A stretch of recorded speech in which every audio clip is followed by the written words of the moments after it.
여러분들은 마술쇼를 본 적이 있으십니까? 작년에 저희 가족들은 덕수궁에 갔다가 돌담길을 이렇게 걸어가는데 그곳에 어떤 청년이 마술 버스킹을 하고 있었습니다. 그래서 500원짜리 동전을 달라고 하니까 딱 줬는데 이것을 막 이렇게도 물어보고 저렇게도 물어보고 하다 보니까 그 연도를 맞추는 거예요. 그래서 화들짝 놀랐습니다. 바로 옆에 있었거든요, 저는. 그리고 공을 사라지게도 하고 또 뭐 갑자기 새가 튀어나오기도 하고 막 꽃이 나오기도 하고 막 너무 신기한 거예요. 막 비밀이 있을까 하면서 계속 제가 눈을 동그랗게 뜨고 쳐다봤는데 그 손끝을 쳐다보고 있었는데 그 할 새도 없이 역시 손은 눈보다 빠르다라는 말이 맞는 건지 전혀 찾을 수가 없었습니다. 트릭을 찾을 수가 없었어요. 그래서 막 오, 와, 우 이렇게 하다가 막 끝이 났습니다. 그리고 마지막에 더 재밌는 것은 제가 그 청년에게 10,000원짜리를 주었다라는 겁니다. 잘 봤습니다 하면서 이게 바로 홀리는 거구나. 그 청년이 후원을 강요하지 않았습니다. 생각나면은 기억만 해달라고, 그리고 나중에 어디 공연이나 그런 데 필요한 데 있으면은 연락 달라, 그렇게만 했었는데 저도 모르게 지갑에서 돈을 꺼내가지고 5,000원도 아니라 10,000원은 줘야겠다라는 생각이 들어서 10,000원을 주었습니다. 우리도 어렸을 때 TV에서 데이비드 카터필더 같은 그런 마술사가 상자에 예쁜 그 여자들을 넣어가지고 막 상자를 다 옮기지 않습니까? 뭐 몸도 분해가 되고 얼굴도 분해가 되고 심지어 칼도 막 찔러보기도 하고 그리고 눈빛으로 막 숟가락을 이렇게 구부리기도 하고 아무튼 여러 가지 쇼들이 많았습니다. 저도 그 TV를 보면서 저러다가 정말 칼을 맞아서 죽으면 어떡하지 막 조마조마하면서 보는데 마지막에 짜잔 하면서 나타나면 어떻게 됩니까? 저도 모르게 박수를 쳤죠. 그런데 마술쇼, 그걸 정말로 사람을 토막내가지고 분리했다가 다시 붙인 것도 아니고 진짜 진실이 아니라는 것이죠. 우리들의 눈속임, 그냥 우리는 또 속고 있는 것이고요. 다 가짜야 하면서도 또 보게 된다는 것이 참 아이러니한 것입니다. 마술은 크게 두 가지로 나뉩니다. 여러 가지 도구장치나 재빠른 손놀림으로 사람의 눈을 속여서 신비하고 불가사의한 일을 보이는 그 재주, 그리고 사람을 홀려서 어지럽게 하거나 초자연적인 힘으로 괴이한 일을 나타내는 그 술법, 이렇게 나타내는데 두 개념의 정의 가운데 말씀, 성경과 관련된 것은 두 번째 정의가 거의 대부분입니다. 성경에는 마술과 관련된 단어가 한 성구가 100여 차례 정도 나옵니다. 그런데 대부분 다 부정적인 의미로 쓰여지고 있죠. 좋은 순 기능이 전혀 없다라는 것입니다.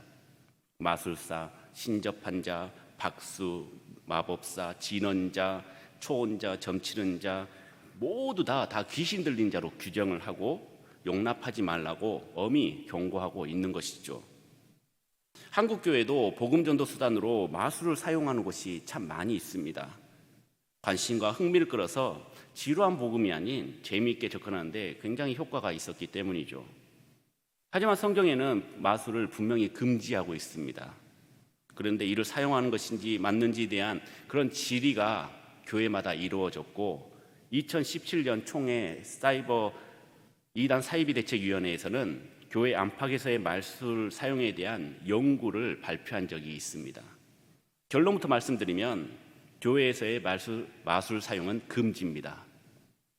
마술이 복음 전도 수단으로서 사람의 관심과 흥미를 끌어서 지루한 복음이 아닌 재미있는 복음, 신비한 복음을 전할 수는 있을지는 모르지만 마술은 어디까지나 인간의 손재주나 도구를 사용해서 인간의 눈속임을 통한 감탄과 재미를 유발하기 위해 고안되고 개발된 것이기 때문이죠. 그렇기 때문에 진리이신 예수 그리스도를 신앙적으로 가꿔야 되고 교육해야 되고 전파해야 하는 거룩한 공동체 교회 안에서는 사용하면 안 된다라는 것입니다. 아무리 수단이 좋고 훌륭해 보이더라도 이것이 참된 복음 전도의 목적이 아니라면 그것을 정당화시킬 수는 없다라는 것이죠. 오늘 본문의 말씀을 통하여서 우리가 눈속임이나 세상에 미혹되지 않고 순수 복음만을 따르며 하나님의 말씀을 전하는 믿음의 성도님들이 되길 주님의 이름으로 축원합니다.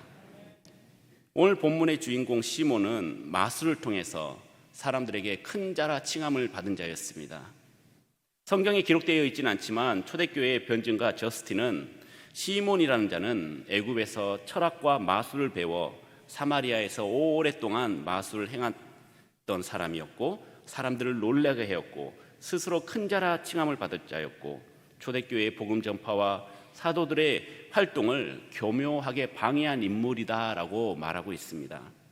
또한 터툴리안 신학자는 시몬 스스로 자기를 가장 높은 곳에 있는 아버지라고 칭했고 제롬 신학자도 시몬 스스로 하나님의 말씀이라고 칭했다고 말하고 있습니다. 지난주에 제가 말씀을 통하여서 전달드렸다시피 사마리아 사람들은 자기들 나름대로의 하나님을 섬기고 있었습니다. 그런데 그 속에는 시몬이 각종 철학과 마술로 사마리아인들을 지배하고 있었던 것이죠. 그것도 낮은 사람부터 높은 사람까지 다 따르고 이 사람이 크다라는 높임과 능력을 보이는 자라는 칭함까지도 받은 자였습니다. 그냥 특정한 계급과 직분이 아닌 사마리아의 모든 자들이 다 이 시몬의 마술에 현혹된 것이죠. 사랑하는 성도 여러분, 인간은 누구의 지배를 받느냐에 따라서 우리의 인생, 미래가 바뀝니다.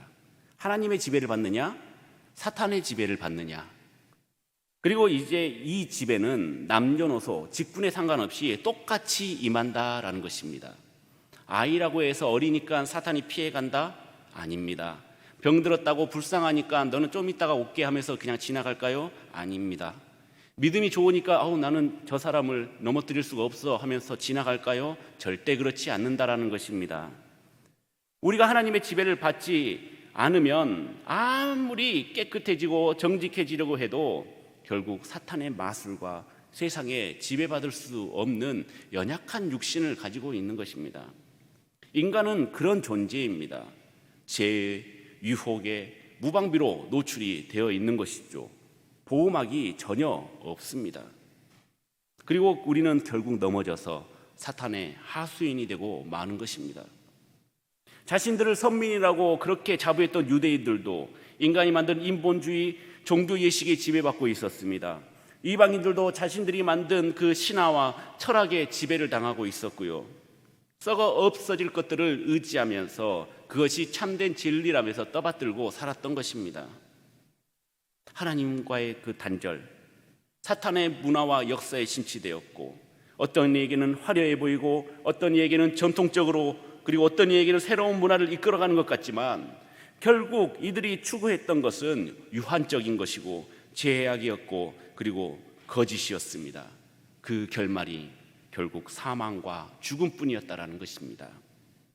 우리는 오직 하나님의 말씀, 복된 말씀, 거룩한 성령이 우리를 지배하게 해야 하는 것입니다. 오직 예수 그리스도만 의지해야 되는 것이죠. 세상의 사상 그리고 우리들 미혹하는 것들 우리의 마음뿐만 아니라 우리의 곁에도 둬서는 안 된다라는 것입니다. 멀리 떨어뜨리시길 바랍니다. 그리고 쳐다보지 마시길 바랍니다. 하나님이 우리를 대신하여 싸우시도록 개입하시도록 우리는 늘 영적 무장해서 하나님의 보호하심 안에 우리는 인생을 살아가야 하는 것이죠. 그러므로 우리는 늘 하나님과 교제를 해야 합니다. 말씀으로 무장하고 성령 충만한 상태를 유지하시길 바랍니다. 그렇게 된다면 우리는 하나님의 뜻과 사탄의 뜻을 분별할 줄 알게 됩니다. 시험을 이기는 능력을 얻게 됩니다. 다른 요행 바라지 않고 눈에 보이는 것만 믿지 않고 오직 복음, 예수 그리스도만 따르는 믿음의 성도님들이 되시길 주님의 이름으로 축원합니다. 사마리아 사람들은 하나님을 믿기는 했습니다. 그런데 눈에 보이는 시몬의 마술에 더 현혹되었고 절대 다수가 시몬을 따랐습니다. 시몬의 마술은 단기적으로 혹하고 놀라웠지만 그것으로 구원에 이르게는 하지는 못했다라는 것이죠. 그런데 빌립을 통해 참 진리가 사마리아에 선포가 되었습니다. 회개하고 세례를 받음으로써 이들에게는 영원한 생명의 길을 가는 법을 알게 되었습니다. 이러한 놀라운 상황을 본 시몬도 빌립을 통해 하나님 나라와 예수 그리스도를 믿고 구주를 받아들이고 세례를 받았습니다. 사실 시몬도 마술로 사람들을 현혹시켰고 사탄의 힘을 빌려서 병자들을 치료하기도 하였고 또 점도 쳐 주었습니다. 그런데 그 능력이 하나님의 능력보다는 더 클 수는 없었던 것이죠. 아마 시몬은 기껏해야 감기나 부스럼, 타박상 정도만 고쳐주었을 것입니다. 귀신 들린 자, 걷지 못한 자, 혈류증을 앓는 자, 중풍병 자, 한센병자, 육신의 중증 환자뿐만 아니라 사람의 영혼을 구원하는 능력은 아예 있지도 않았던 것이죠. 그래서 빌립을 통한 하나님의 그 놀라운 표적과 그 능력에 감탄하였던 것입니다. 삶의 이적만 바라보고 있는 것, 이것은 우상숭배입니다. 하나님보다 눈에 보이는 기적, 이적 현상만을 구하는 것은 하나님보다 눈에 보이는 기적을, 이적 현상을 사랑하는 우상숭배라는 것이죠. 시몬은 하나님이 아닌 자신이 높아지기를 원했습니다. 하나님보다 높아지는 것, 하나님보다 강해지기를 원하는 것, 그것이 바로 우상숭배라는 것이죠. 사랑하는 성도 여러분, 우리는 무기력하고 재미없는 세상에 무언가 즐거운 것, 재미를 찾기 위해서 늘 노력합니다. 그래서 사람들은 하루를 시작할 때 늘 기대합니다. 오늘은 무슨 일이 생길까? 어떠한 즐거운 일이 생길까? 그러나 저녁이 되면 어떻습니까? 여전히 어제와 똑같았던 하루에 공허함을 느끼고 잠자리에 들지는 않습니까? 하나님을 믿는 우리는 어떨까요? 예수 그리스도로 내 생명을 얻은 우리는 어떻습니까? 우리 믿는 사람들의 매일의 삶은 늘 놀라움의 연속입니다. 하나님의 사랑과 은혜로 새벽에 일어나게 하십니다. 그리고 아침을 또 든든하게 먹게 하십니다. 세상의 직장에서 일하게 하십니다. 또 퇴근하게 하시고 가정을 돌보게 하시고 우리의 행동 하나하나 그 모든 생각들이 모두 하나님의 놀라우신 축복으로 하루를 채워주셨기 때문에 우리는 이 하루를 감사하면서 살 수가 있는 것이죠. 그 어떤 것보다 나 같은 죄인을 위해 십자가에 달려 죽으신, 그리고 부활하신, 그 상식적으로는 이해할 수 없는 그 놀라운 일을 이루신 예수 그리스도를 믿는 것, 오늘 하루도 내 신앙 버리지 않고 예수님을 내가 잘 따랐구나, 잘 섬겼구나 라고 고백하는 것, 그 기쁜 소식을 우리는 늘 놀랍게 여기고 감사하면서 하루하루를 살아가야 하는 것입니다.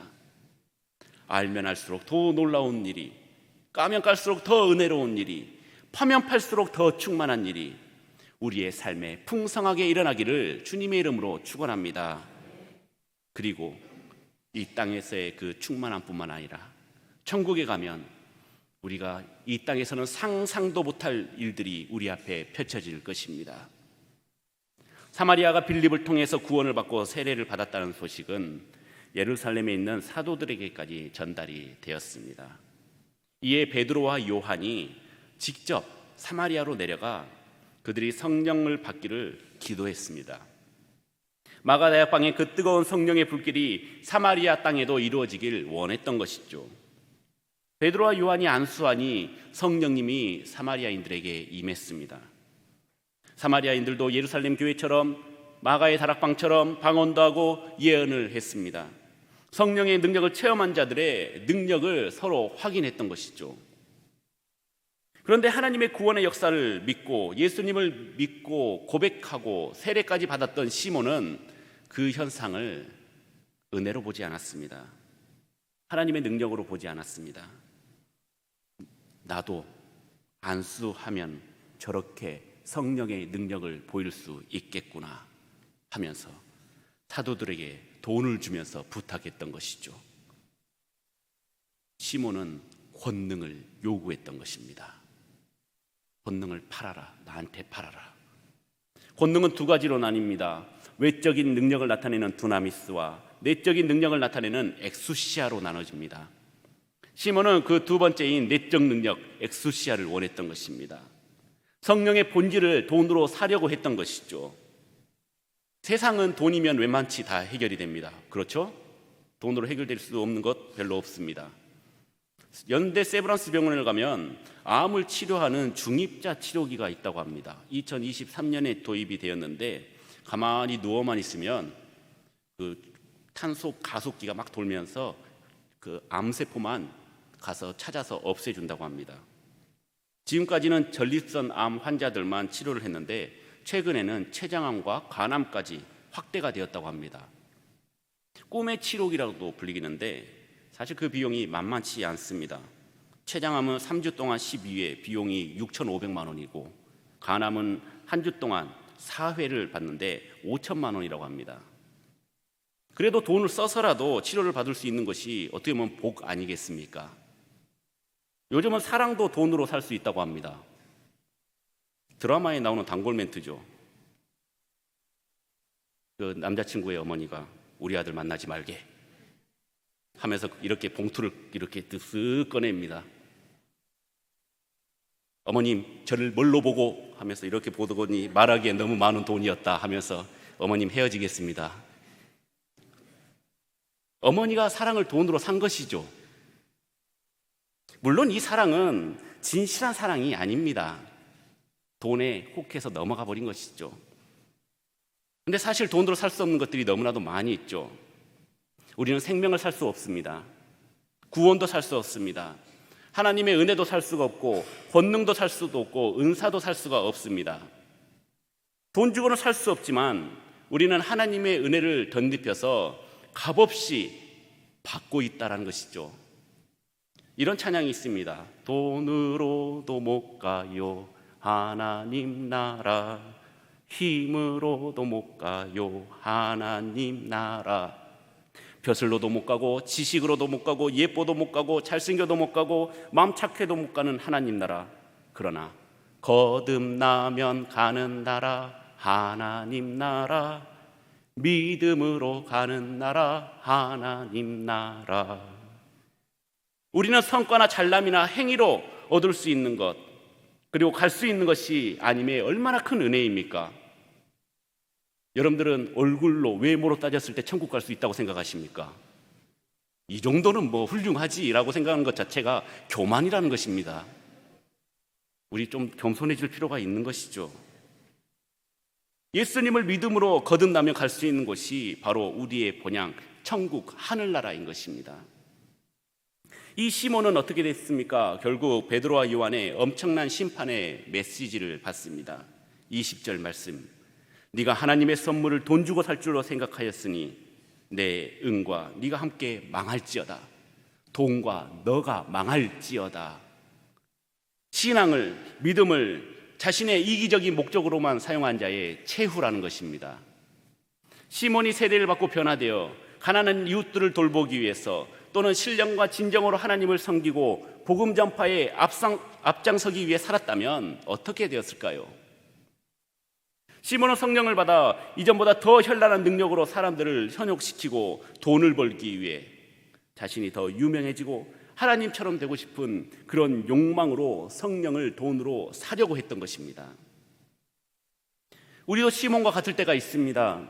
이 정도 교회 다녔으니 나는 자동적으로 기도의 능력이 나타날 것이고 겉으로 보이는 성령 충만한 모습, 거룩한 모습이 보이기를 원합니다. 성령 충만을 위해서라는 보기 좋은 포장지로 자신의 욕구를 해결하려고 합니다. 그런데 성령은 나의 느낌, 그리고 눈물, 감동이 아니라는 것이죠. 말씀입니다. 진리의 말씀만이 성령이라는 것이죠. 진리의 말씀을 날마다 우리가 가까이 하고 그 말씀을 살아가기 위해서 발버둥치고 노력하는 것, 그리고 우리의 짐이 무겁지만 한 걸음 한 걸음 그 앞으로 내딛는 것, 그것이 바로 성령님의 인도를 따라가는 것입니다. 성령을 받아서 누리는 능력에 관심을 갖기보다 하나님께서 우리에게 주신 그 은사와 성령 주심은 나의 유익을 위한 것이 아닌 한 영혼을 구원하는 일, 복음 전파를 하는 일, 그 사명을 감당하는 일임을 우리는 기억해야 하는 것이죠. 나의 일이 잘 풀리는 것, 우리의 사업이 잘 되는 것, 건강해지는 것, 자녀가 잘 되는 것, 시험에 합격하는 것, 이런 것들을 이루기 위해 성령 받기를 원한다는 것은 점집이나 무당에게 찾아와서 우리 아들이 이번에 시험 보는데 부적 하나 써주세요와 별 다를 게 없다라는 것입니다. 우상 숭배인 것입니다. 우리 하나님은 무당이 아닙니다. 우리 하나님은 점쟁이가 아닙니다. 잠시 잠깐 눈속임으로 우리에게 베풀어 주시는 분이 아닙니다. 그리 아니하실지라도 우리가 인내하면서 기다린다면 끝까지 우리를 책임져 주시고 천국 백성 삼아 주신다는 분입니다. 초대교회가 시몬에 대해서 구체적으로 아는 이유가 있습니다. 시몬은 거짓으로 회심을 한 후에 돈으로 성령 받는 것을 원했죠. 근데 그게 실패가 되었습니다. 여러 초대 교부들은 동양의 종교 사상과 또 서양의 철학을 교묘하게 합친 영지주의라는 이단 사상을 창시한 한 사람으로 지목하고 있습니다. 영지주의라는 것은 동양의 종교 사상과 서양의 철학과 그리고 기독교의 구원론을 이렇게 섞어 놓은 것인데, 자기들 같이 특별한 영적인 지식을 가진 자들만이 하나님 나라를 얻을 수 있다고 성도들을 미혹했던 것이죠. 끊임없이 사도들을 핍박했고 회방했습니다. 신앙을 이용해서 자신의 욕심을 채우려는 자들은 절대로 하나님께서 가만히 내버려 두지 않는다라는 것이죠. 반드시 망하게 되어 있다라는 것입니다. 그 망하는 것도 어떻게 합니까? 시간이 지나서 나이가 다 차서 잘 먹고 잘 살고 나서가 아니라 바로 당장 즉시 지금 이루어진다는 것이죠. 왜냐하면 이들은 교회의 권위를 더럽혔고 하나님의 이름을, 예수 그리스도의 이름을, 성령님의 이름을 망령되이 일컬었기 때문입니다. 믿음의 성도라면 자신의 신앙을 가지고 장난치지 말아야 합니다.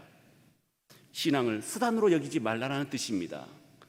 나의 목적으로 사용하지 말라는 뜻입니다. 교회는 이익단체가 아닙니다. 자신의 사리사욕을 채우는 것도 아닙니다. 하나님의 영광을 위해, 이웃을 위해 값없이 사랑하고 베푸는 공동체가 바로 교회인 것입니다. 이를 위해 우리는 진실한 믿음으로 하나님께서 공급해 주시는 그 능력으로 살아가야 하는 것이죠. 디모데전서 1장 19절은 이렇게 말씀하고 있습니다. 믿음과 착한 양심을 가지라. 어떤 이들은 이 양심을 버렸고 그 믿음에 관하여서는 파선하였느니라. 이 세상에 완벽한 것은 없습니다. 인간은 항상 불완전합니다. 늘 시시때때로 악한 영들의 공격을 받고 있습니다. 지금도 사단은 우리를 계속해서 그 틈을 보이자마자 들어가려고 준비 중에 있습니다. 그렇기 때문에 우리는 영적 주도권을 확실히 갖춰야 되는 것이죠. 나의 신앙, 나의 믿음, 나의 구원, 이것은 하나님과의 1대1의 관계라는 것입니다. 목사를 의지하고 부모를 의지하고 교인을 의지하는 것, 이것은 영적인 주도권을 사탄에게 빼앗기는 것이죠. 날마다 기도하며 말씀 읽고 성령의 전신갑주를 입어서 내가 하나님 앞에 올바른 신앙으로 바로 서야 하는 것입니다. 시몬도 세례를 받았습니다. 그리고 따라다니면서 그 구원의 역사, 빌립의 그 기적을 체험했습니다. 전심으로 빌립을 따랐다라고 기록되어 있죠. 그러나 성령님, 진짜 하나님을 만나지 못하고 진정한 회개 그리고 진정한 회심이 없으니 성령의 권능을 단순한 비즈니스로 봤던 것입니다. 그리고 다른 것을 구하는 우상 숭배를 끊어내지 못했던 것이죠. 하나님 말고 다른 것들을 바라는 그 우상 숭배를 버리고 성령 충만함으로 영적 주도권을 가져서 우리에게 맡겨주신 그 복음 전파의 사명을 잘 완수하는 믿음의 성도님들이 되시길 주님의 이름으로 축원합니다. 다짐한 대로 잘 되지 않을 것입니다. 180도 뿅 하고 바뀌어서 갑자기 하나님을 사랑하는 마음이 철철 넘치거나 그러지는 않을 것입니다. 우리는 늘 넘어집니다. 그럼에도 불구하고 우리는 실패합니다. 그러나 그냥 주저앉아서 울고만 있는 것이 아닌 다시 일어나 언젠가 생명을 선택하는 일에 마음을 다하도록 성령님을 의지하는 믿음의 성교중앙교회 주님의 자녀들이 되시길 주님의 이름으로 축원합니다.